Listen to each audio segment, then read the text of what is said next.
Hello everyone, hope you're doing well. I'm going to provide you today the second part of We Are Living Here Now novel. Hope you will like the video, don't forget to subscribe in the channel, and let's get started. Chapter 12 Emily. Everyone should have a second Christmas in the middle of January, Kat says as she opens up another box of books. It's such a miserable month. She looks at me, trails of dark hair escaping her ponytail, over a handful of paperbacks. But preferably, without you scaring the shit out of us and nearly dying first. My hiking days are over. Not that I really liked it in the first place. I slide some cookery books into a space on the shelf and sip my red wine, nicely warm from the glow of the fire. While a January Christmas might be ridiculous, it's good to have some fun. It's been a busy day or so getting things ready. To be fair, Freddie did most of it while I directed him and, with no more strange sounds or feelings. Any misgivings I've had about something odd in the house have almost faded away. I only ever went hiking because Freddie wanted to, I remember. I was surprised you went that day at all, because you both were in such shitty moods. Hangovers, I guess. Something like that. She looks up, curious. Had you been fighting? Nothing gets past Kat. Not really. Just been in a bit of a bad patch. You know how it is. It's better now though, obviously. A coma will do that. Maybe next time don't go for such an extreme solution. She smiles at me. But seriously, I'm glad you're better. Relationships can take work, but we all know it's worth it. Marriage is teamwork, after all. I smile back at her, half amused that she's dragged up. That saying again, but I know that her heart is in the right place. Kat's a good person, and I'm glad to see her. The Christmas tree is decorated and lit in the dining room, and Freddie and Russell have dressed the table already, while prepping the food. The smell of cooking turkey permeating the warm house. Fires blaze in the downstairs grates, and a massive icy downpour started just after. Freddie and Russell finished bringing a bunch of boxers in from the outhouses so I could get my books put away. It's a proper wintry day, and the house feels almost Dickensian. Kat scans a couple of the old paperbacks before adding them to her end of the shelves. Unlike Freddie, Kat's always been a bookworm like me. It's what we bonded over in uni. ISO was the light, the party life of our house-share trio. Kat was the studious one, and I was somewhere in between.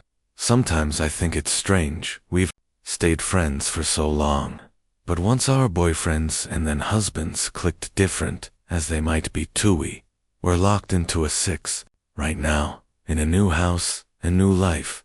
It's comforting to have them here, and I feel a rush of affection for them all, given the built-in shelves on either side of the fireplace. This room might have been a drawing room or library at some point. Smaller than the main lounge, and not as imposing as the red room or the dining room. And it's great to finally have somewhere to let my books breathe, and a desk to sit at, if I ever decide to write a book of my own. These are the last ones out of this box. Kat hands me 3 hardbacks, and I slot them in. All I need to make this room my own are a couple of wingback chairs, and maybe some plants. I wasn't keen on the thick green wallpaper, inlaid with a gold pattern. But I'm warming to its richness now that the room is coming to life.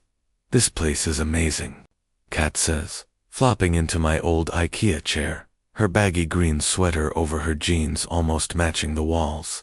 So much space, and God, the peace and quiet. I wonder if there's a vacancy for a head of year in one of the local secondaries. Bet the kids are easier. I'd love to run away from London. If you guys moved down here, that would be amazing. I stand back, enjoying the look of the full shelves. But run away is a funny way of putting it. Just a turn of phrase. Run away. Move away. Whatever. Come on, she says. Let's go get another drink and check on the turkey. We head out into the hallway, and the click of pool balls comes from the room that Freddie and Russell have turned into a games room while we've been setting up the study. I'll see if the boys want anything, Kat says, and I realize I've left my own glass behind. I turn back to the study to fetch it. A gentle whine and happiness buzz, making me more relaxed than I've been since getting out of the hospital. I'm about to pick up my glass when the study door creaks slowly shut behind me as I watch it click. Closed. I feel a sudden gust of icy wind, and the fire goes out. I stare into the grate, my heart pounding in my chest. The fire isn't just out, it's cold. There's no smoke coming from the coals, no residual heat, nothing. Rain hammers at the window, the sound my only company. Just a blast of stormy wind coming down the chimney, that's all. Feeling a million miles away from the rest of the warm house, I pick up the glass and force my feet to move calmly toward the door. It's an old house, and there's a storm outside. This is nothing to be freaked out by. It's only as I touch the handle, twisting it to free myself from the room, that I hear several soft thuds on the wooden floor behind me, and I glance back in trepidation, half expecting sooty footprints coming toward me, but instead I see that 4 books have fallen off the shelves from various points. Now on the rug in front of the dead fire, just the wind, I tell myself again as my mouth dries. Nothing else. Determined not to be scared out of the room, I pick them up. Die or Diet by Dr. Ella Jones. Will You Love Me by Mahairi Atkinson. Here Come the Clowns by Armand Ellery. And You by Caroline Kepnes. Out in the hallway the door knocker bangs loudly, and I drop the books onto the table, take my glass, and get out of the cold study, hurrying to greet Mark and Izzo, who is already shrieking with delight, and to revel in the normality of our friendships. Just the wind, I repeat like a mantra. Just the wind. And I almost believe it until we go back into the study while giving them the tour of the house. As the others talk, all I can do is stand and stare. The fire is blazing again. The books are back on the shelves. It's as if it didn't happen at all. It's me. I must be going mad. Chapter 13. Emily, is that a fact? Across the table in the candlelight Iso glows, her ice-white hair shining without a hint of any roots. And I'm sure she's had more Botox, but even if she has, her figure is all her own work, and I have to salute the energy she puts into staying so hot. She is not wearing a baggy sweater and jeans, but a glamorous dress. Well, it is second Christmas. Everyone and a pair of very high heels. I think people just change, she says. Most people anyway. Sure, people change. Russell shrugs. That's definitely part of it, but that's what we say to be kind to ourselves when things don't turn out. The essence of who we are doesn't alter that much as we age. A few people make big changes that can affect relationships out, who quit drinking, or the other way around, but most of us just get calmer as we get older. Not really much different. Russell waves his hands around, animated as he talks, and I wonder if he's this engaged with the students he teaches psychology to at the college, or if it's an intensity he can achieve only after half a bottle of wine. Either way, it's a good distraction from my worry that I've got a brain tumor, or post-sepsis syndrome, or that this house is actually haunted. If you're a 5-star beach holiday person, you're not suddenly going to become someone who wants to go camping. If anything, you start wanting more luxury. His look is pointed directly at Iso, and she laughs, and we laugh with her. It's true.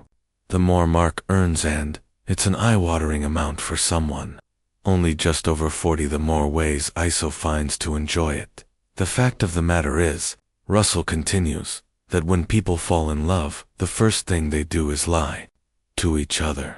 He smiles at all of us, his curly hair wilder after being caught in the rain, and lies are hard to maintain. I didn't lie to you. Kat hasn't touched her own glass for a while, and I can see she's annoyed.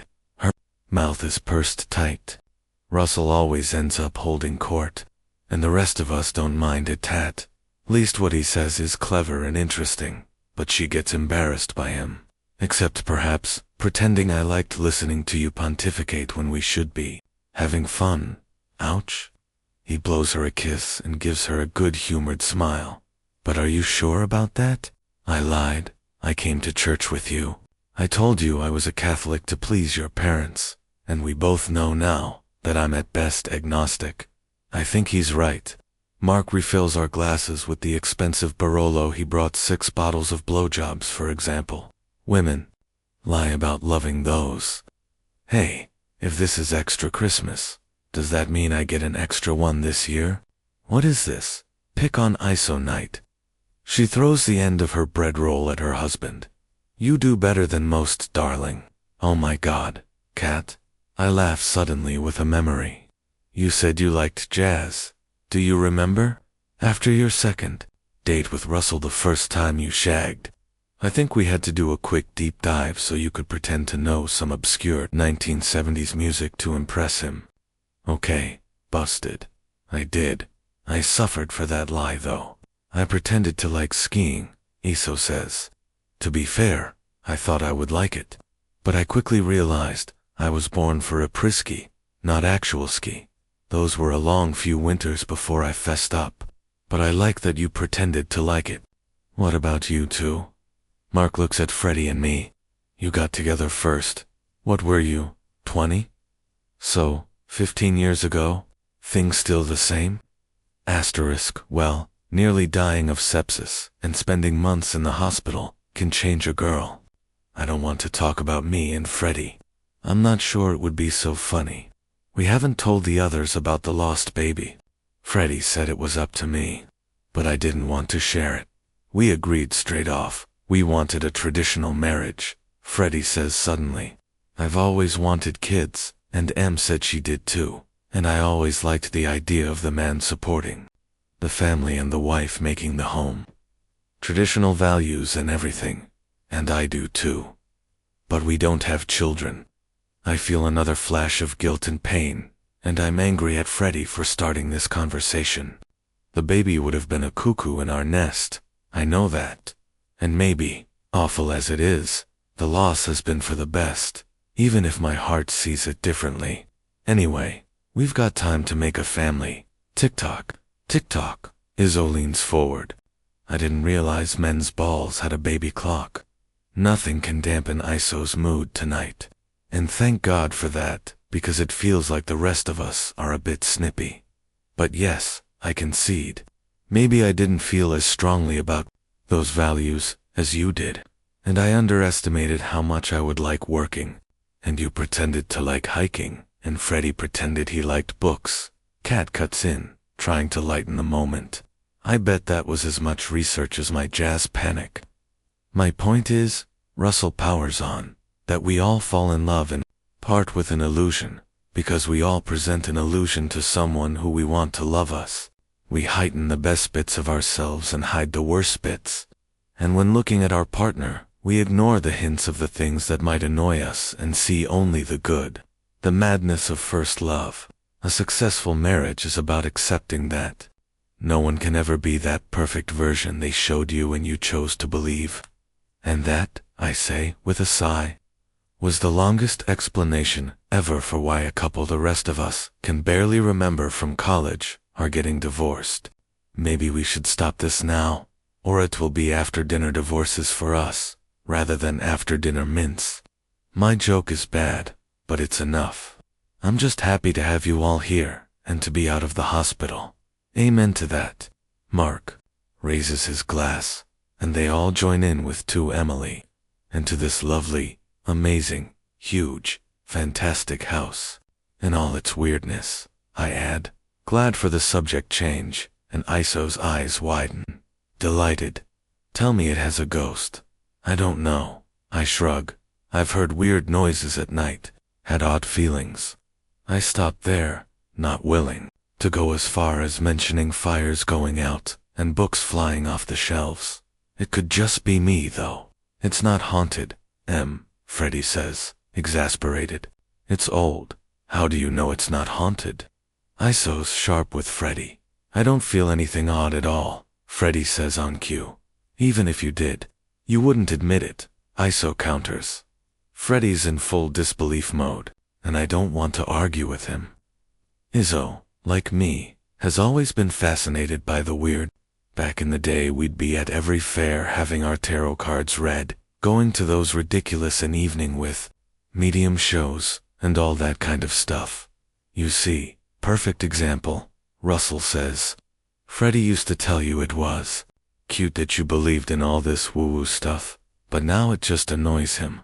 Enough, Russell. Mark reaches for the cheese. You never have known when to stop. Asterisk. I don't find it surprising that Emily feels things that you don't. Kat fingers the crucifix at her neck thoughtfully. After all, she was dead for a few minutes. They had to bring her back. There was nothing when I died, Kat. Literally nothing. I don't like thinking about the nothingness. No tunnels or bright lights. 1 minute I was there in a haze of fever and panic, and then there was only the void. Nothing you remember. But you crossed to the other side. If we'd been 100 years ago or whatever, you'd have stayed dead. Gee, thanks, Kat. I tried to lighten the mood, but in the twinkling lights of the Christmas tree and the warm glow of the candles, a hush has settled across us. You know what I mean. You've glimpsed behind the veil. If there's a spirit in this house, maybe they can reach you in a way they can't the rest of us. I know what we should do. Izzo claps her hands together with excitement. The Ouija board. She looks at me. You still have that, right? I don't know, Freddie says. I might have thrown it away. No, it's in that outhouse we got the book boxes from, Russell says. I saw it. Come on then. Mark is on his feet. Let's go get it, Freddie. Brave the rain, then brave the afterlife. He makes a boy ha-ha sound, and that's that decided. We're going to try to speak to the spirits. Chapter 14. Emily. Freddie's face was like thunder when he came in, soaked from the dash to the outhouse in the heavy freezing rain, but he didn't say anything as he dumped the battered old box down in front of me. As if it was my suggestion we'd play it. Gosh. Iso breathes quietly as I lift off the tatty cardboard lid, and Kat lights the candles now in each corner of the room and turns off the Christmas tree lights. How long has it been since we used this? Got to be more than 10 years. Maybe 12. I'd picked it up in a bric-a-brac shop when we'd gone to Blackpool of all places for a cheap weekend away. And Izzo and I had shrieked and laughed till we cried with this board, but we never made any contact. We'd mainly just messed around after too many vodka shots in the candlelight. Iso's sharp cheekbones are deep shadows, and she looks almost cadaverous. We all do, really. Black circles around our nervous eyes, making them appear sunken. Russell looks like he's about to burst into laughter again. But Freddie is still stone-faced, and a hush has fallen across the table in anticipation. Both Iso and Kat are sitting up straight in their chairs, eyes glistening. My hands are clammy. I look at the midnight blue wood with the capital letters printed in white, curving across the middle, and the numbers in a straight line underneath. Above, at the top, on either side of the Ouija, are a small yes and no, and the borders are decorated with skulls and moons and suns. Where have you been? The board calls silently. We used to have such fun together. I take a sip of wine and Iso grins. You and me, Emily, like the old days. Asterisk. I feel a rush of love for her. The years of our friendship a kaleidoscope of sudden memories. Placing my fingers alongside hers on the planchette, the point facing inward, the hole in it uncovered, with my eyes closed. I take long breaths deep into my lungs, and then blow them out in loud exhales. This is natural. There is nothing terrible here. The dead can't harm you. I open my eyes again. The fire has burned down, and Mark and Freddie have brought a chill back in with them from the storm outside, and the air is cooler. Is there a spirit present? Izzo takes the lead, and I glance at the shadows dancing behind each flickering candle. Nothing. The seconds tick by, but the planchette remains still under our fingers, and the flames remain steady. Someone shuffles in a chair. Only Jack Daniels, Russell mutters, amused. And Freddie snorts a cynical laugh, before Kat and Iso glare them back into silence. Ignore them, Iso says, nodding at me to speak. Please answer if you're here. The words feel stupid said out loud, and I wish it were just me and Izzo without the others here, like the old days. I concentrate harder. Is there anybody here with us?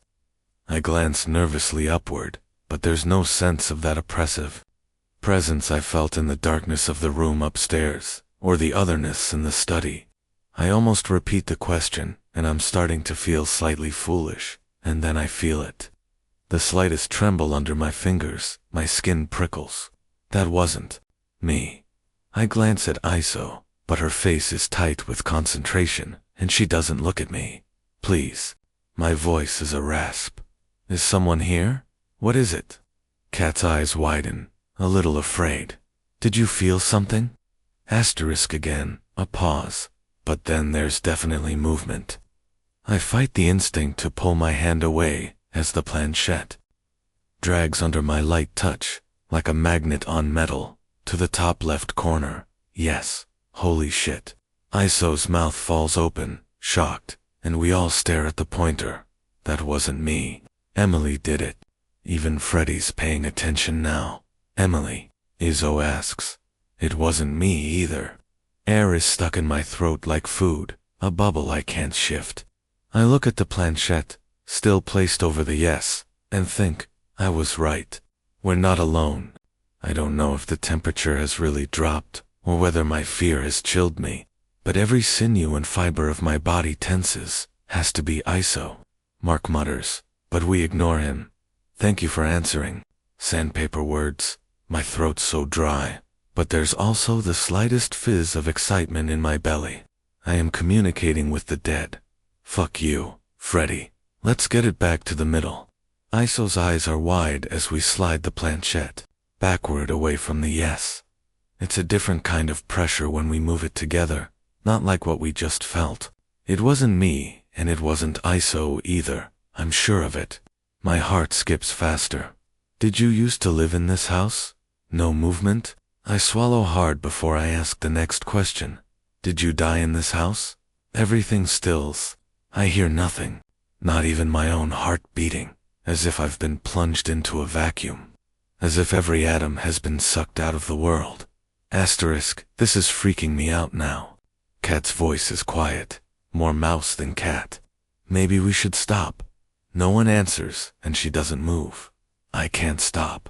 Not now. I don't think I could even if I wanted to. Did you die in this house? My lips move, and my throat vibrates. So I know I'm speaking, but I hear nothing. The bubble has become a pressure on my chest, the house shrinking into the vacuum, and I'm not sure I'm even breathing. I try to lift my fingers from the planchette, but I can't move my hand. All of gravity is holding it there. Is there pressure in a vacuum? What is happening? Is Izzo feeling this too? How can we help you? She asks. The candles glow brighter, and my ears pop. I feel distanced. Suddenly my hand moves, Iso's too, pulled from letter to letter, getting faster and faster, so fast. My eyes can't keep up. Findit finfitint. What the fuck? Even Mark stares when our hands finally stop moving. Find what? Stop it. You too. You've had your laugh. Another question comes to me, and I ignore Freddy, and ask it. Were you murdered in this house? The effect is immediate. The air in front of me ripples like water, and I'm wondering if Izzo can see it too. When my arm jolts forward, out of my control, I hear Izzo yelp as hers does the same, our fingers stuck to the planchette, the sudden yanking jarring my shoulder. And I know I'm being pulled to the yes, when suddenly there's a loud banging on the front door, and the candles go out. Chapter 15. Emily. This is very kind. The vicar, pouring from a bottle of red wine, smiles thankfully at Freddy, as he puts a plate and knife down, so he can have some of the cheese board. I hope I'm not interrupting. Thank you for saving me from a flat battery, Mark says. Left the headlights on to unload the car, and was too keen to get warm to remember to turn them off. We're having a belated Christmas for Emily, Izzo says, her face still flushed. She's been in the hospital, and it's nice to have surprise visitors at Christmas. I steer the chat quickly away from having to go through the story of my accident. We were doing a Ouija board.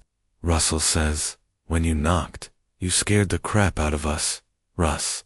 Kat fires him a look, and he shrugs what, although he knows exactly what, but if he was hoping to shock or offend Paul, then he's failed, because in fact, the vicar looks delighted. Oh really? It was getting very creepy when you arrived. Kat passes him the Stilton. I don't know whether it was ISO or Emily or both who were moving the planchette, but they definitely freaked me out. We'd all shrieked like an axe murderer was in the house when the candles blew out at the same time as Paul banged on the door. The shrieks quickly turned to laughter as we hurriedly switched on the lights and hid the board, but it was still an odd coincidence. Did a draft blow the candles out? Was it a sign of something? Now that the lights are back on, it's hard to be sure exactly what did happen. It wasn't me, Isso repeats. Although now that the lights are on, I do have to wonder. It would be a very Isso thing to do. And it was creepy or interesting, depending on your perspective. Whichever way, it was probably a good time to stop, Mark says. Childish. Really? Emily thinks the house is haunted. Isso ignores Mark and turns to the vicar. She's got a feeling. And no surprise, the board agreed. It wasn't me, Isso. The two people who believe in the supernatural are in charge of the planchette, and it moved. Hardly a surprise. Freddy's still annoyed. He's never liked any of this stuff. I think they were both playing with us. I shrugged. I'm not going to fight with Freddy in front of a guest, and I don't want the vicar thinking I'm crazy. Maybe I did do it. Maybe Isso did. I rub my fingertips together. I can still feel the drag of the planchette under them. My head's throbbing slightly, and I wish we'd never gotten the board out at all. I suppose if anywhere was to be full of restless spirits, then Larkin Lodge is probably a likely candidate, given where it stands. What do you mean? I sit up straighter, ignoring the awful pain in my leg that tells me I'm late for my painkillers. Don't tell me this house was built on an old Indian burial site, Russell says. Or a pet cemetery, Freddy adds, the two exchanging a smile. Asterisk, a crossroads, Paul says. It's built on a crossroads. He sees our confused faces and leans his arms on the table, as if about to impart a secret or tell a ghost story himself. Ah, I take it you don't know what crossroads were used for. We shake our heads, and while Iso's eyes glitter with excitement, I'm not sure I actually want to know. Well, it was an unpleasant practice and stopped nearly 2 years ago, but harkens back to when suicide was deemed a crime against both God and oneself. Those who took their own lives couldn't be buried on consecrated ground. He takes a sip of wine before continuing. They were laid face down and staked through the chest to the earth. Sometimes, their heads would be cut off and placed between their legs. It was supposed to tether their spirits to the earth and leave the damned souls unsure of which path to take to leave. Stuck on a crossroads for all eternity. A barbaric way to treat people. He sits back and drinks more wine, letting that sink in. I'm sure the ground must have been blessed since then. Paul smiles reassuringly at us. Several times over, as there's been a house here, in one form or another, for at least 300 years. And no juicy murders. Mark asks. No victim who could be Emily's ghost. Not so far as I know. Paul smiles kindly at me, and as much as I am a believer in the Holy Spirit, I am less a believer in trapped souls. I have faith that we're claimed by one side or another after death, and no one is forgotten. But if you'd like, I could bless the house again. We're not believers, I'm afraid, Freddy says. Your prayers would fall on stony ground. His attempt to use the Bible for humor makes me cringe. Freddy's never been as funny as he thinks he is. Well, if you change your mind, you can find me at either the church or my house. It's only a corner cut across the moor. Asterisk, I'm sure it's just an old house making noises, I say, as if I'm taking the potential haunting in as light-hearted a manner as everyone else. And I'm sure you're right. Paul squeezes my hand with his papery dry one and smiles.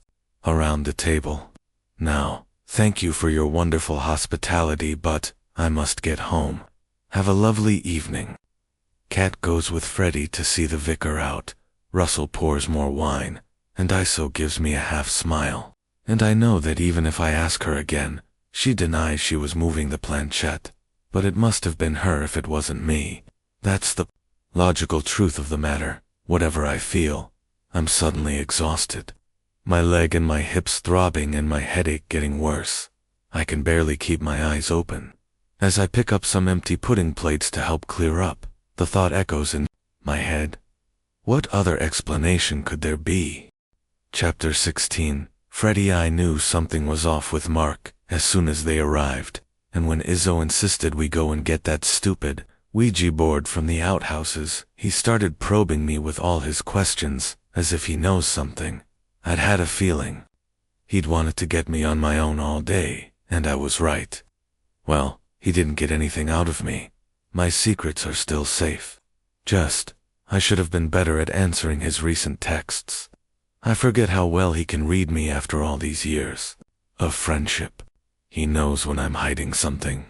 I start to hide myself. I lean against the locked bathroom door, taking a few deep breaths to calm myself down. Whatever Mark thinks he knows, he doesn't really know anything. But even if he doesn't know, he definitely suspects. At least it was dark and wet outside and he couldn't see my face as I tried to laugh it off. Has he shared his thoughts with Emily? Despite the freezing cold up here, I'm overheating with nerves and my stomach clenches, threatening to force me to vomit up all that food. Think, Freddie, think. He can't have done. I'd know. Emily would have lost her shit. But if Mark suspects, how long will it be before Emily does? God, I've been so stupid. So bloody stupid. I need to stop this. I tell myself for the 100th time. I don't need it. Emily's alive, and I have to look after her. Get this ship on an even keel. She's not back to her normal self yet. That's for sure. All this talk about ghosts. She moved that planchette herself, but I don't know if she even realizes it. Is her mind playing tricks on her? Post-sepsis symptoms? Maybe it's a good thing for now. I need the time. I have to stop. I have to. I close the lid and sit on the toilet, my phone in my sweaty palm. Emily's never been the sort to go through my phone, but I have to delete everything incriminating just in case, and then I'll end it. No more dot. Chapter 17. Emily, with a sense of trepidation. I look into the study, but the fire is still glowing hot, and all the books are on the shelves where they're supposed to be. It must have been just in my head. My aching body is testament to the fact that I'm far from fully physically recovered. What sort of state are my senses in? With the sepsis leaflet stuffed into my pocket, I go straight to the bathroom to brush my teeth, happy to leave the others drinking downstairs. But as I push open the door, I'm startled to see Freddie there. He's standing with his phone in one hand, face furrowed, as shocked to see me as I am him. We've never been a couple happy to share toilet habits, and I stumble an apology. Sorry. Thought you were downstairs. I thought it was locked, he mumbles, pushing his phone into his pocket and then flushing the toilet. Got distracted by a work email. So much for the company policy of protecting weekends. I'm going to bed, so tired. It's been lovely though. It has. He gives me a squeeze as he passes, and I expect him to say something about the Ouija board, but he doesn't. Maybe still distracted by whatever was going on at work. Shout if you need anything, he adds, as he looks down at the doorknob. Confused, then heads back to the others. When I lock it, I rattle the handle to make sure it doesn't open again. The toilet lid is down, which is odd. Leaving the seat up is Freddie's specialty. He never closes the lid, unless he was using it as a seat. I remember his phone sliding into his pocket. Did he come up here just to do something on his phone away from everyone else? My skin prickles, with a sense of something not right, but I dismiss it. I've got enough crazy in my brain for one day. He had an email from work, that's all. It probably required some thinking about. So why did he flush? The small voice in my head asks. If he hadn't used the toilet. Habit, I decide firmly. What else could it be? I'm second-guessing myself. Enough at the moment. I don't need to add second-guessing Freddy into the mix. Teeth brushed and face washed. I close the bedroom door, relieved to be on my own. I flick through the leaflets, and while much of it seems scary, the general consensus is that any strangeness will pass. Sooner rather than later, I hope. Maybe I'll speak to Dr. Canning, just in case. I let the warmth of the duvet encase me, and although I don't expect to, I fall asleep within moments. With people in the house, it's like sleeping on an old boat, the occasional creak infiltrating my sleep as the others move around. But they're comforting sounds, humanly heavy and recognizable, and they pass through me like kind whispers. When I finally do wake, in the heart of the night, it's not a bird or a haunting that disturbs me in the quiet, but a woman's murmuring. I sit up slightly, frowning to see the bedroom door is open a few inches, allowing the voices in. Freddy must have come to check on me and forgotten to close it properly. The voices come again, and a floorboard creaks as someone shifts their weight on it. They're on the stairs, maybe. The murmuring turns to urgent whispering. A man and a woman. Are they arguing? The whispering continues, getting louder, but not loud enough to make any sense of it, and then the deeper tones of quietly spoken words, a man placating, then a gentle laugh. Something else, a wet sound. Is that kissing? Maybe Mark and Iso on the way to bed. They get annoyed with each other sometimes after too much wine, and then are all about the making up. I lie back on the pillow as their whispering drops to almost imperceptible. Outside, the raven scratches the night with a series of caws. Ravens are drawn to death. That's what Sally had said. As I drift back into sleep, I hear the echo of my own voice. Were you murdered in this house? And feel the sharp tug of the planchette. And it pulls me into such a heavy sleep that I'm almost back in the empty void again. So much so that I don't even feel the mattress shift when Freddy finally creeps in beside me. Chapter 18. His mate is dead. The raven knows that, but still, he picked up her desiccated corpse from the edge of the house, so light he could lift her by her scarred wing as if she were a winter twig, and carried her up to the tree by the wall, forcing her husk between the trunk and the branches so she wouldn't fall. He sleeps close to her, plumping his feathers for both of them, keeping out the cold. In daylight, he leaves her and scavenges for food, picking at the carcass of a dead rabbit on the road before the foxes claim it, taking the eyes of a dead sheep. Far across the moor that the farmer hadn't yet found, he brings back morsels for her, even though he knows she can't eat. She's dead. He left her to die, panicking in that dark void, as he raced back toward the sky. Perhaps that's why he can't let her go. He should leave and roost at night with the others, but instead, he stays in the branches of the old tree, watching the house now, with light in the windows and warmth coming through the walls. The air is getting colder, not only at night. He can feel the threat of more snow and ice hanging in it, sharp and friendless. He wonders if perhaps he should move her and roost on the roof near the chimneys for warmth. Perhaps he will not fear the house, so much now that there is life and heat in it. He looks to his mate for answers, but her eye sockets are dull and empty of anything but reproach. Chapter 19. Emily, this is such a beautiful house. Russell's ready to leave first, always the most organized. While he waits for Kat to finish getting her stuff together, I stand with him on the drive by the front door, drinking coffee. The air is crisp and cold, but clean, and the sun is bright. And you have all that right here on your doorstep. Unbelievable. I don't miss the bus fumes, that's for sure. The moor does look wonderful, in a barren, austere kind of way. Craggy outcrops and wild land littered with hardy shrubs built to survive. I saw a massive raven on the wall this morning, he continues, through the window on the top floor. When I went upstairs to have a proper look around, The views from there are incredible, and that main room is as big as our flat. It's gorgeous. He obviously didn't feel anything horrible up there. It must have been my imagination. And, he goes on, if me and Kat don't stop sniping, then maybe I'll rent it from you.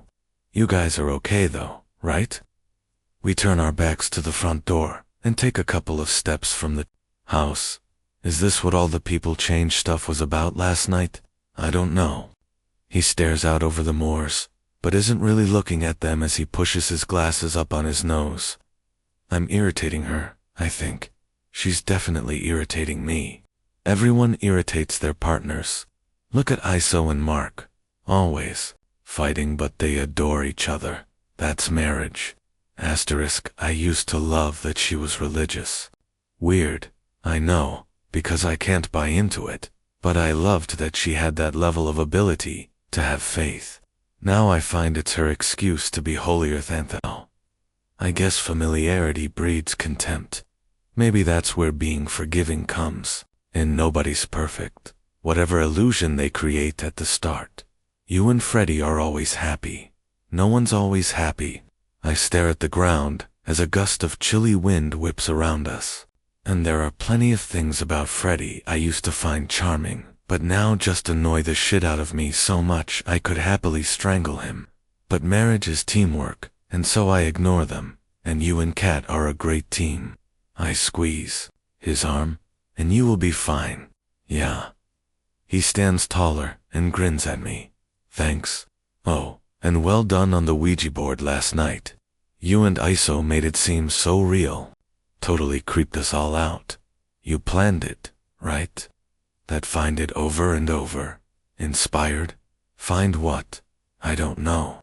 It's my turn to look over the moors, so he can't see my discomfort. There's no point in denying it again because he won't believe me, so I lie. Just came to me. My unease is back. We hadn't planned it. And if it wasn't Iso, why would I have moved the planchette to spell that? Such a random thing to say, and yet so urgent. I'll stay up later. Next time you visit, I say. To change the subject. I was so knackered. You didn't miss anything. The rest of us weren't long after you. Oh, I thought you'd carried on for a while. I'm slightly confused. Freddy wasn't in bed until late, and if the two people I heard weren't on their way to bed, then who was talking so quietly on the landing? Bumped into each other going to the bathroom maybe, when they've piled into their cars and left us alone in the quiet of the countryside. I go up to bed for an hour and find that Iso has left a beautiful moleskin notebook by the bed with AON2. I thought you'd maybe like to diarize your new life. You always kept one at uni. It gives me a rush of joy as I relish the feel of the expensive paper inside. There's a pen there too, a Mont Blanc, and the thoughtfulness of it gives me a rush of sudden warmth toward her. I open it to the back and write in small, careful letters. Find it before putting it in my bedside drawer and lying down on the soft mattress. Asterisk. Chapter 20. Emily. It's boiling in the house when I wake up, the day already darkening into afternoon. I've been asleep for hours. My mouth is dry and I'm disoriented as I come down the stairs.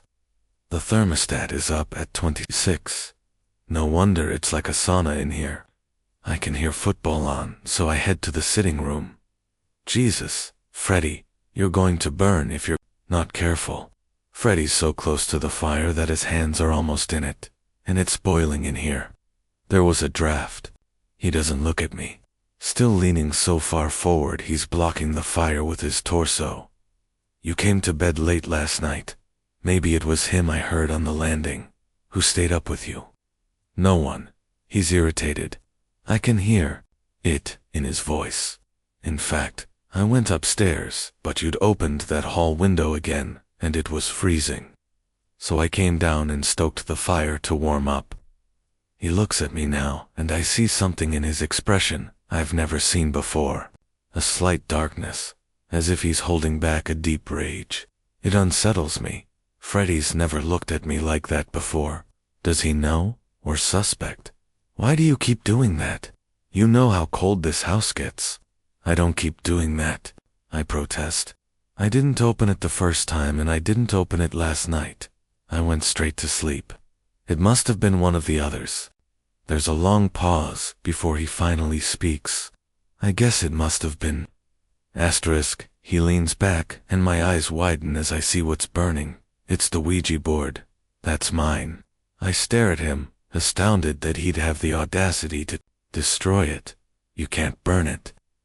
I watch the yes being consumed by the crackling flames, and it suddenly feels like a bad omen. Were you murdered in this house? I should have thrown it away before we moved. It's a stupid thing, and it's not good for you. It's just a game. I know you am. You believed it, even though everyone else was sure it was Izzo moving the planchette. I was caught up in the moment. My face burns red, with both denial and the truth of his words. I did believe. It, maybe I still do a little. It was creepy, that's all. But I know you're right. She must have been doing it. I glance again to the blackening wood. It's taking a while to burn, given how hot the fire is. As if it's fighting it. Maybe. You should speak to Dr. Canning. He's watching the flames rather than looking at me. The fire spits loudly at us, in our awkward silence, and finally, the board succumbs and joins the flames. It was damp, that's all. Nothing supernatural about it. Asterisk, Chapter 21. Freddie Morfrost comes overnight, hardening the earth like concrete, and my breath hangs in crystals as I hurry to my car in the midnight blue of the early morning. The moon's still bright in the sky overhead. In front of me the moor could be an ocean. It's so dark, I didn't wake Emily to say goodbye, instead leaving a note in the kitchen. She's still pissed off at me for burning the Ouija board, even if she wouldn't come out and have the argument about it, instead just giving me the silent treatment. Always the victim. Emily, how she loves playing that role. Even though I lost a child too, there are plenty of things about Freddie I used to find charming, but now just annoy the shit out of me so much I could happily strangle him. The front door hadn't been closed properly when she and Russell were talking outside, and when I brought Kat's bag down for her, it creaked open in the breeze, carrying Emily's quiet sentence inside. I didn't hear more, Kat and Izzo clattering down the stairs too loudly. But the words stung, and as she went back to bed to sleep the day away, I was left alone in the cold of the old house, and had plenty of time to think about all the things I used to find sweet about her, that if I'm honest, drive me mad now. My thoughts were bees buzzing in my head. And what was that find-it business? Did she suspect something? I don't even remember fetching the Ouija board to burn it. But God, it felt good pushing it into the flames and knowing how much it would piss her off. I pull out onto the road, relieved to be leaving Larkin Lodge behind, and as the miles go by, my head clears in the morning air. When I finally reach the motorway, my mood toward Emily has lifted. I was stupid to react so badly. She didn't say anything too terrible, and she's right, people do end up irritating each other. I shouldn't have burned her Ouija board, however stupid I think it is. Aside from anything else, I can't risk annoying her too much right now. I don't want her getting suspicious of me. That makes me turn my thoughts to the much more pressing situation I've got myself into.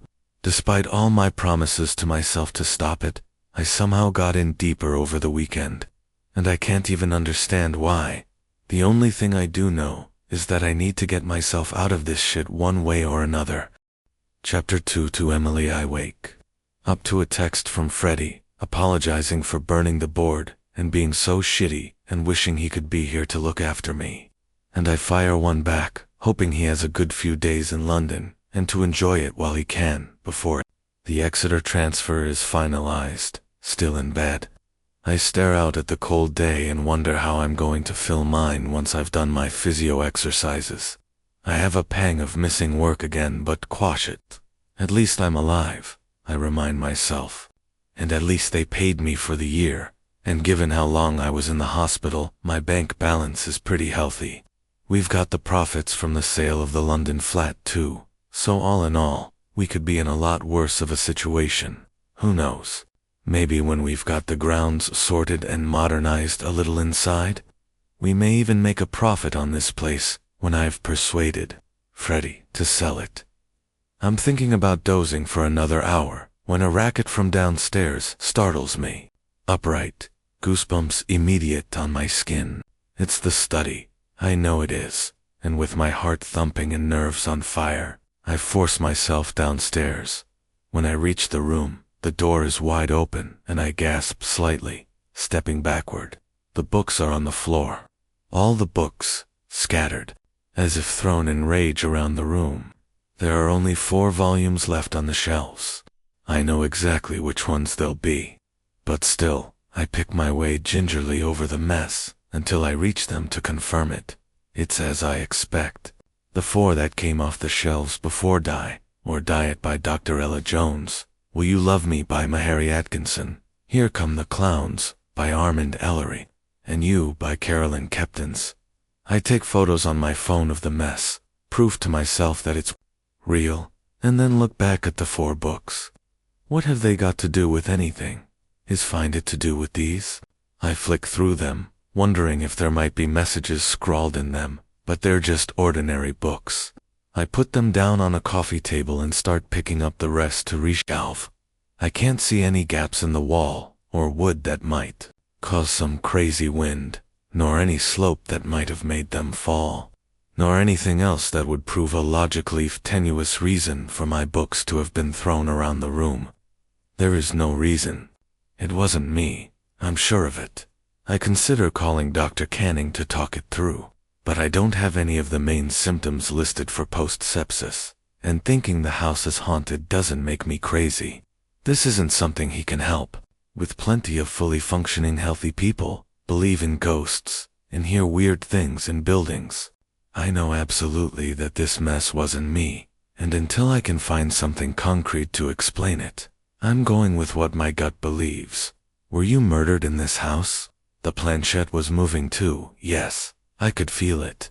It wasn't me, and it wasn't ISO. Something is haunting this house. Find it. Find what, and where to start. I close the door on the study and go back upstairs to get dressed.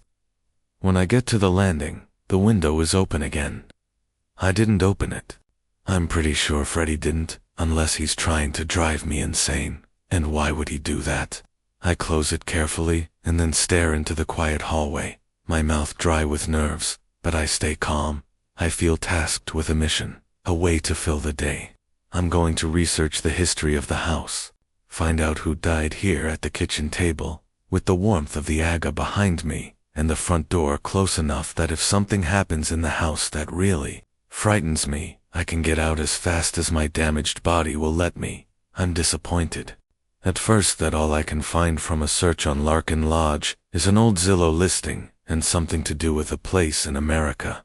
But then, after a second coffee, I go into the library website hub for the area and find that a trove of local newspapers have been uploaded and archived.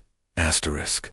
Before long, I've zoned out everything around me as I dip into history, scanning from one report to another as I search for Larkin Lodge. I can't get even so much as a hint about any murders, but I do find some information about the house. There's an obituary from 1864 of Christopher Hopper, the man who bought the house after the previous building was gutted in a fire.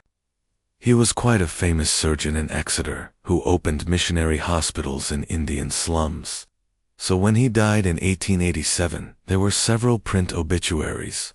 They stated that he'd rebuilt the house, but within a year, he and his wife had left to start their missionary project. He died 15 years later, and his wife Hannah died of a broken heart, only 2 months after him. There's nothing more until an article from 1958, actress Fortuna Carmichael buys country retreat. This one does have a picture. A glamorous woman, all curves and lipstick, lies across the bonnet of a fabulous car parked in Larkin Lodge's drive, with a tall, handsome man standing casually beside her, smoking a cigarette. The caption underneath says, Fortuna Carmichael and husband Gerald, the fiery couple, as famous for their spats as for their romance, settle into country life at Larkin Lodge. I scanned the piece. She was a theater actress who'd done a couple of B-movie thrillers, and he was a producer. In the picture they both look completely fabulous, and certainly not haunted. The lodge in the backdrop is almost exactly the same as it is now, except there are flowers bursting from beds around the drive, and some creeping plants clinging to the stony facade. I look at the grainy top-floor window, a dark blot looking down on this picture of joy. I move on, the years skipping by in seconds, but there's not much else other than an entrant to a village garden flower show in the 80s. And then it just mentions the house name, not who was living here. I search for murders in the village, and only one comes up: a drunken domestic gone too far on a local farm in the 70s. But other than that, the locals of Wivlescombe seem remarkably murder-free. Could there have been a killing that was brushed under the carpet? Someone who went missing, perhaps? A search of missing persons brings up far more results, but none that really give me any information I can use. Over the years, several young girls and a couple of men and elderly residents suffering with dementia have vanished. But as far as I know, aside from the old pair, they could have just jumped on trains to escape the rural life, or marriage, or family, or any of the awful reasons young people run away from home. Nothing. I'm stumped. And then, I remember. Sally and Joe from the pub said they'd lived here, but not for long. Maybe they'd felt the haunting too. Chapter 22. Emily. Wake up to a text from Freddie apologizing for burning the board and being so shitty, and wishing he could be here to look after me. And I fire one back, hoping he has a good few days in London and to enjoy it while he can before the Exeter transfer is finalized. Still in bed, I stare out at the cold day and wonder how I'm going to fill mine once I've done my physio exercises. I have a pang of missing work again, but quash it. At least I'm alive, I remind myself. And at least they paid me for the year, and given how long I was in the hospital, my bank balance is pretty healthy. We've got the profits from the sale of the London flat too. So all in all, we could be in a lot worse of a situation. Who knows? Maybe when we've got the grounds sorted and modernized a little inside, we may even make a profit on this place when I've persuaded Freddie to sell it. I'm thinking about dozing for another hour when a racket from downstairs startles me. Upright goosebumps immediate on my skin. It's the study. I know it is. And with my heart thumping and nerves on fire, I force myself downstairs. When I reach the room, the door is wide open, and I gasp slightly, stepping backward. The books are on the floor. All the books, scattered, as if thrown in rage around the room. There are only 4 volumes left on the shelves. I know exactly which ones they'll be, but still, I pick my way gingerly over the mess until I reach them to confirm it. It's as I expect. The 4 that came off the shelves before I or Diet by Dr. Ella Jones, Will You Love Me by Mary Atkinson, Here Come the Clowns by Armand Ellery, and You by Caroline Keptons. I take photos on my phone of the mess, prove to myself that it's real, and then look back at the 4 books. What have they got to do with anything? Is Find It to do with these? I flick through them, wondering if there might be messages scrawled in them, but they're just ordinary books. I put them down on a coffee table and start picking up the rest to reshelf. I can't see any gaps in the wall, or wood that might, 'cause some crazy wind, nor any slope that might have made them fall, nor anything else that would prove a logical if tenuous reason for my books to have been thrown around the room. There is no reason. It wasn't me, I'm sure of it. I consider calling Dr. Canning to talk it through, but I don't have any of the main symptoms listed for post-sepsis, and thinking the house is haunted doesn't make me crazy. This isn't something he can help, with plenty of fully functioning healthy people believe in ghosts and hear weird things in buildings. I know absolutely that this mess wasn't me, and until I can find something concrete to explain it, I'm going with what my gut believes. Were you murdered in this house? The planchette was moving too, yes, I could feel it. It wasn't me, and it wasn't Izzo. Something is haunting this house. Find it. Find what? And where to start? I close the door on the study and go back upstairs to get dressed. When I get to the landing, the window is open again. I didn't open it. I'm pretty sure Freddy didn't, unless he's trying to drive me insane. And why would he do that? I close it carefully and then stare into the quiet hallway, my mouth dry with nerves, but I stay calm. I feel tasked with a mission, a way to fill the day. I'm going to research the history of the house. Find out who died here, at the kitchen table, with the warmth of the AGA behind me, and the front door close enough that if something happens in the house that really frightens me, I can get out as fast as my damaged body will let me. I'm disappointed. At first, that all I can find from a search on Larkin Lodge is an old Zillow listing, and something to do with a place in America. But then, after a second coffee, I go into the library website hub for the area, and find that a trove of local newspapers have been uploaded and archived. Asterisk. Before long, I've zoned out everything around me as I dip into history, scanning from one report to another as I search for Larkin Lodge. I can't get even so much as a hint about any murders, but I do find some information about the house. There's an obituary from 1864 of Christopher Hopper, the man who bought the house after the previous building was gutted in a fire. He was quite a famous surgeon in Exeter who opened missionary hospitals in Indian slums.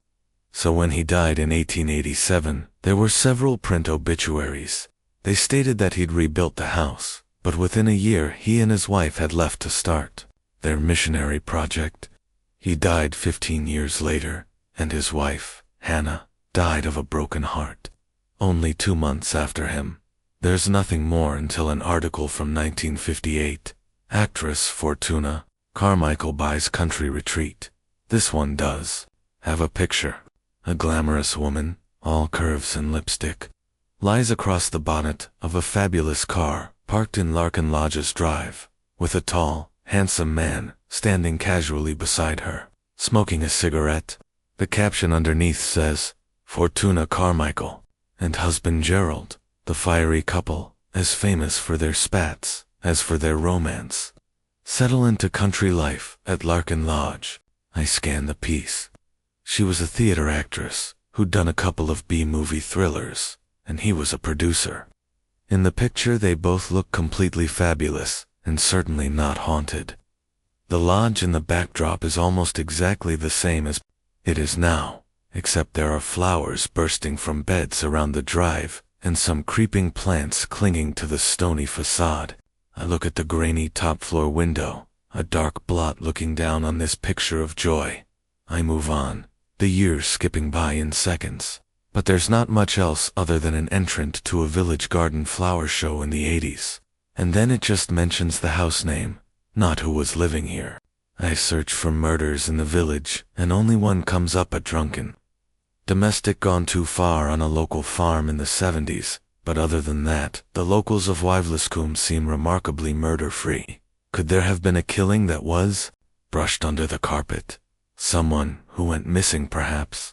A search of missing persons brings up far more results, but none that really give me any information I can use. Over the years, several young girls and a couple of men and 2 elderly residents suffering with dementia have vanished. But as far as I know, aside from the old pair, they could have just jumped on trains to escape the rural life, or marriage, or family, or any of the awful reasons young people run away from home. Nothing. I'm stumped. And then I remember. Sally and Joe from the pub said they'd lived here, but not for long. Maybe they'd felt the haunting too. Thank you very much for watching the video. Don't forget to give us a like and subscribe to the channel, and see you next time. Bye.